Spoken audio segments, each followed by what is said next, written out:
cracks on ceilings that keep reappearing. You can see where I've raked this one out. I've put a couple of spots of foam there just to hold that. Now you can see on this part of the ceiling someone's actually skimmed over with a filler to try and hide the hairline crack, but because there's movement in the boards, this will always keep coming back.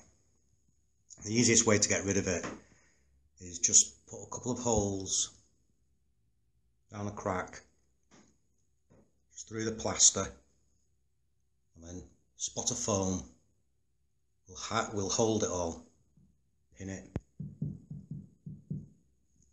That'll solve that. And again, hairline crack there, straight through the ceiling rails.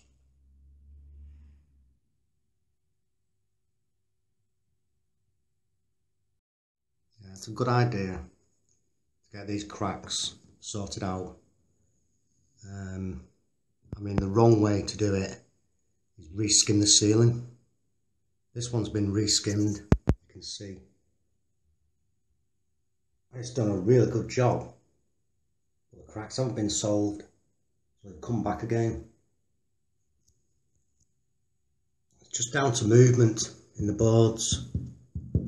But once you pin these with a bit of foam, it won't come back again. That's the one over there that's been patched up.